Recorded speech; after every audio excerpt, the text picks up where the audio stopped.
Assalomu alaykum va rahmatulloh do'stlar. Bugun sizlar bilan Xudo xolasa bu videoda o'quvchilar va ota-onalar qanaqa qilib telefondan foydalanish mumkinligini, ya'ni bizani applicationdan, ya'ni ilovadan foydalanish mumkinligini ko'rsatib beraman. Bu yoqda ikkita telefonimiz turibdi. Bittasi 16 Pro Max, bittasi 15 Pro Max. Xo'p, ana endi bitta login qilib tekshirib ko'ramiz. Uning uchun xo'p, mana bu yoqda ota-onani telefon nomeri bor. Xo'p, bu ota-onani telefon nomerini olamiz. Xo'p, oldik. Kopiya qildim. Ana endi deylik, o'ng tarafdan ota-onani telefon nomerini yozamiz bu yoqqa. Xo'p, keyin bu yoqqa parolani parent deb qo'ydik. Xo'p, sign in qilamiz. Mana ko'rib turganingizdek kirdi bunga. Bunda masalan qora fonda, oq fonda ishlatsanglar bo'ladi. Profilga o'tib turib, bu yoqdan tilni to'g'rilab qo'yamiz, o'zbek tiliga o'zgartiramiz. Salom Faxriddin chiqyapti. Bu Faxriddinni qayerdan olyapti? Mana bu yoqdan. Ota-onaning ismi. Salom Faxriddin dot. Ana endi o'quvchi bo'lib kirishimiz kerak ikkinchi telefondan. Uning uchun men talabalarga o'taman. Xo'p, bu yoqda talabaning telefon nomeri bor ekan. Xo'p, talabanikini bu yoqqa qo'yamiz. Xo'p, bitta narsani aytib o'tib ketishim kerak. Bu yoqda men orasiga joy tashlamasdan yozishimiz kerak. Xo'p, bu yoqqa nima deb yozganman? Men adashmasam student deb yozgan edim. Xo'p, kirdik. Mana ko'rib turganingizdek, chap tarafimda studentlarniki, o'ng tarafimda, ya'ni ota-onani akkaunti. Ya'ni bu yoqda hello student deyapti. Bu yoqda ismi chiqishi kerak, lekin biz ismga bu yoqda student deb yozib qo'yganmiz. O'shaning uchun bu student bo'lib chiqyapti. O'shaning uchun hech xavotirga o'rin yo'q. Xo'p, ana endi nimalar bor bu yoqda? Bu yoqda guruhlarga o'tishimiz mumkin. Bu yoqdan ko'rib turganingizdek refresh qiladigan bo'lsak, yangi ma'lumotlarni oladi. Bu yoqda ko'rib turganingizdek guruhlar soni bitta, assessment. Bu ham ingliz tilida turibdi. Aytgancha buni ham o'zbek tiliga o'zgartirishimiz kerak. Uning uchun profilga kirib, xo'p, Englishdan nimaga o'zbekchaga o'zgartiramiz va orqaga qaytamiz. Mana sizning statistikangiz salom dot. Guruhlar, baholash, qatnashgan, kechikkan, jami to'langanlar, to'lanmaganlar, topshirilganlar hammasi shu yerda ko'rinadi. Xo'p, bu yoqda notification bo'lishi mumkin. Har xil notification bo'lishi mumkin. Ya'ni notification deganda bildirishnoma. Kelinglar o'sha bildirishnoma haqida gaplashamiz. Xo'p, bildirishnomaga o'tamiz, ro'yxatiga o'tamiz. Bu yoqda bizda ikkita yo'l bor. Individualniy yuborish yoki guruh bo'yicha yuborish yo'llari bor. Deylik, guruh bo'yicha bildirishnomani yaratamiz. Xo'p, bu yoqda bizda guruh bo'yichami yoki individual yaratasizmi deb so'raydi. Deylik, mayli individual yarata qolaylik. Bu yoqga bildirishnoma test deymiz. Bu yoqqa xabar yozishimiz kerak, qanaqadir. Salom, bu shunchaki test. Keyin bu yoqda bildirishnomani turi, ya'ni to'lov muddati bo'lishi mumkin, davomat bo'yicha ogohlantirish bo'lishi mumkin, jadval o'zgarishi, baho natijasi va umumiy bo'lishi mumkin. Umumiyda qoldiramiz. Bu yoqda ro'yxatdan, ya'ni o'quvchilarni qarashimiz mumkin. Bu yoqda ko'rib turganingizdek Faxriddin Malikov ota-ona chiqyapti, student bu ikkalasiga jo'natamiz. O'qituvchiga ham jo'natib qo'ya qolamiz. Mana 3 kishi belgilandi. Tugash sanasi. Bu nima deyishinglar mumkin? Masalan, qanaqadir tadbir o'tkazyapsizlar, tadbirga taklifnoma sifatida yozyapsizlar. Ya'ni tadbir o'tib ketgandan keyin bu bildirishnomani keragi yo'q bo'lishi mumkin, ya'ni expired bo'lishi mumkin, tugashi mumkin. Shunaqa holatlarda belgilab qo'ysanglar bo'ladi. Sizlarga ko'rsatish uchun bosdim. Bildirishnomani yuboramiz. Mana ko'rib turganingizdek yuborilib, bunimiz mana 3 ta bo'ldi. Individual bildirishnomalar mana ketdi. O'qilmagan deyapti. Ana endi nima? Bu applicationga kirgan paytingizda sizdan mana bu yoqda chiqadi. Mana hozir kirsak, mana o'qilmagan belgilanib turibdi. Xo'p, shaxsiymi, guruhmi, ikkalasi. Ya'ni bu yoqda guruh shaxsini o'chirsam bu o'chib ketadi, chunki nimaga shaxsini olib tashladik? Faqat guruh bo'yicha kelgan bildirishnomalarni ko'rmoqchimiz. Yo'q, bizga shaxsiydan kelgan, o'shani xohlaganingizlarcha filtr qilsanglar bo'ladi demoqchiman. Ya'ni 0 minut oldin kelgan. Xo'p, Buni bossanglar o'qilgan bo'lib hisoblanadi. Orqaga qaytamiz. Ko'rib turganinglardek mana bir chiqib turibdi, hali o'qilmagan. O'shaning uchun bir chiqyapti bu yerda. Xo'p, ana endi guruhga o'tamiz. Bu yerda o'quvchining guruhlari hammasini ko'rish mumkin. Rejalashtirilgan faol guruhlar, ya'ni уже tugagan, bajarilgan, bekor qilingan, xohlaganingizcha filtr qilsanglar bo'ladi. Xo'p, tafsilotlarni ko'rish bossadigan bo'lsanglar, pastdan modalimiz chiqib keladi. Bu yerda guruh ma'lumotlari, qaysi o'qituvchi, jadvali, davomiyligi, tili, narxi va o'sha guruhga tavsifi chiqib keladi. Xo'p, ana endi jadvalga o'tadigan bo'lsak, mana dushanba, seshanba, mana seshanba kuni dars bor ekan. Ustiga bosadigan bo'lsa, qaysi kuni nechidan nechagacha takrorlanishi, keyin qaysi joylashuvi IB'da bu xonada birinchi etajda bo'ladi deyapti. Sig'imi 60 ta, ya'ni 60 ta odam sig'diradi deyapti. Xo'p, bunaqa o'tkazib bosib ko'rsanglar bo'ladi yoki bu yoqdan bundoq sursanglar ham bo'ladi. Xo'p, bu jadval qisqacha shunaqa. Endi topshiriqlar qismiga o'tamiz. Mana ko'rib turganinglardek bu shunchaki test deyapti. Xo'p, bugun 26, 27, 28, 29, 30, 31 mana hisoblayapti. O'rtacha 4 kun qolgan. Bu yashil chiziq nimani bildiradi? Ya'ni qancha vaqt qolgani, o'shungacha ham topshirishingiz kerak. Ya'ni bu kelayotgan, bu o'tib ketgan bo'lsa, bu yoqqa o'tib qoladi. Ya'ni 31-chislodan keyin o'tganga tushib qoladi. Xo'p, buni ustiga bosadigan bo'lsak, bu yerda ma'lumotlar kelib chiqadi. O'sha topshiriq haqida. Topshiriq bajarib bo'lganingizdan keyin yuborishingiz mumkin. Bu yerda xabar yozishingiz mumkin. Iltimos tekshirib o'zi to'ldirib tashyapti. Iltimos tekshirib bering masalan. Xo'p, bering deymiz. Keyin bu yerdan fayl tanlasak bo'ladi. Hozir kompyuterda bo'lganligi uchun buning iloji yo'q. Mana shuncha formatda tanlasanglar bo'ladi. Topshiriqni yuborishni bosamiz. Ko'rib turganingizdek, topshiriq yuborildi. Bu qatga kelib tushadi.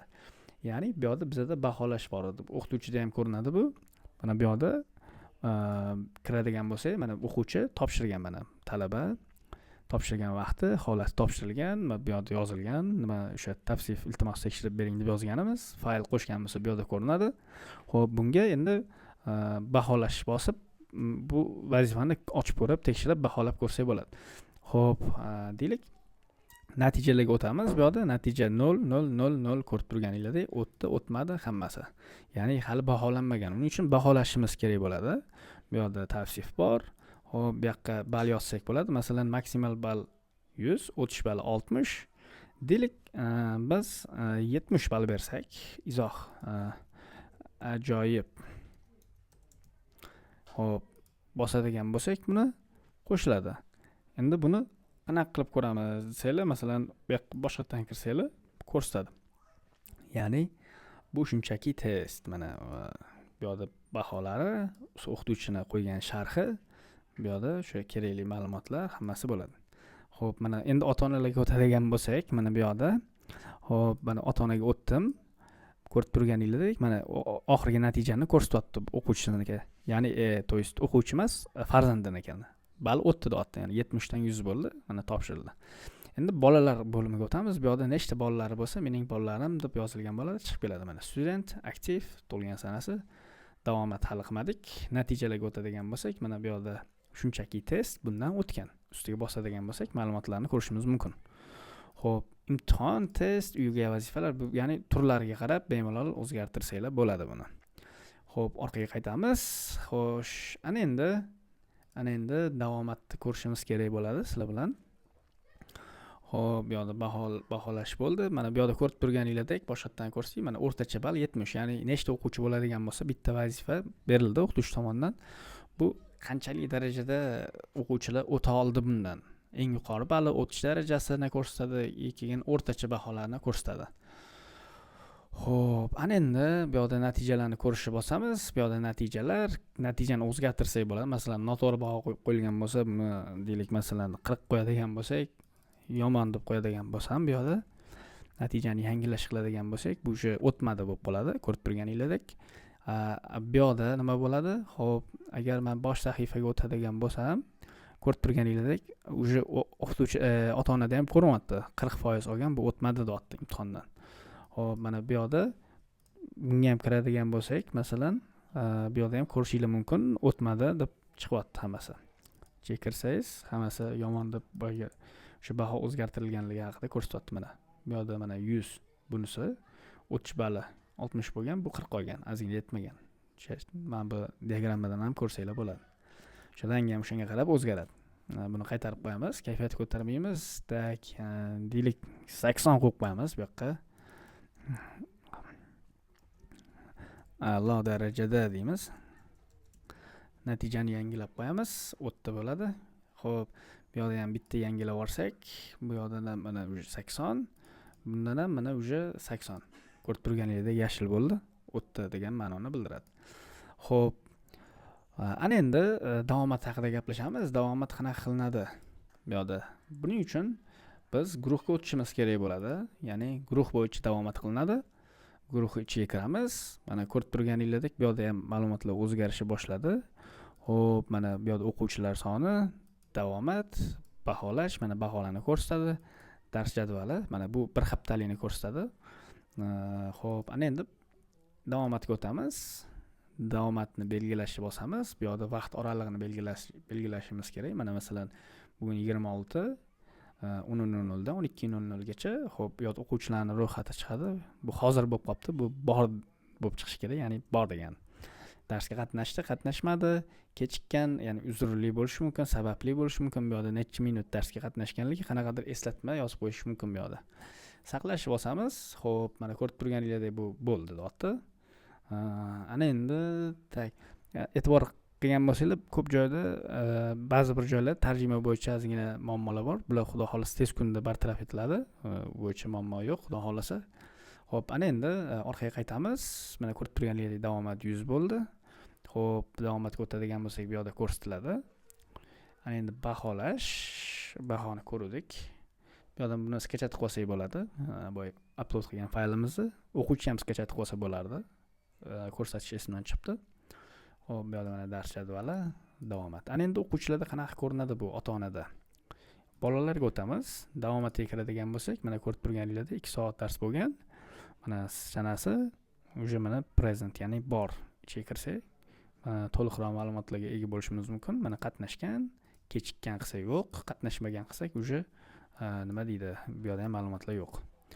Mana ko'rib turganingizdek, bemalol bundan ham ko'rishingiz mumkin. O'quvchini o'zida qanaqa ko'rinadi desanglar, mana bu yerda refresh qiladigan bo'lsak, mana baho bitta, qatnashgan darslari bitta, topshirilgan vazifalari bitta, hammasi chiqib keladi. Bemalol ko'rishingiz mumkin bu yerdan. Hop, profilni o'zgartira olmaydi o'quvchi, buni administratsiyaga uchrab o'zgartirishga to'g'ri keladi. Xo'p, ota-ona ham xuddi shunaqa. To'lov xizmatlari xudo xolasa endi keladi. Hozir shu ma'lumotlarni ko'rishimiz mumkin. Foydalanishingiz mumkin shu ma'lumotlardan. Xo'p, mana bosh sahifaga o'tadigan bo'lsak, ota-onaga ko'rinadi.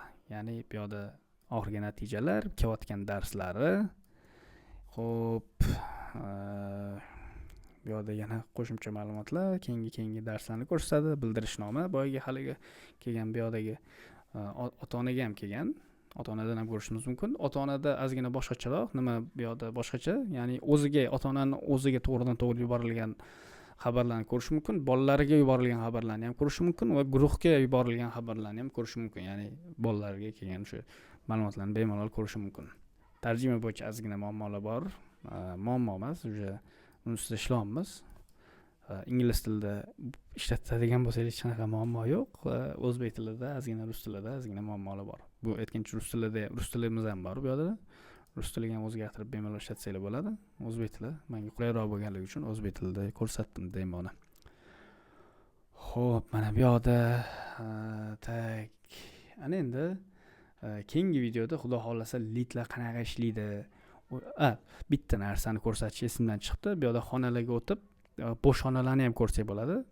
Ya'ni hozir bizda bitta bor, bo'sh, ya'ni hozirgi vaqtda bo'sh degani, ya'ni kelayotgan darslar bo'ladigan bo'lsa, shularni ham bemalol ko'rsanglar bo'ladi. Foydalanish uchun bo'sh mana, bemalol.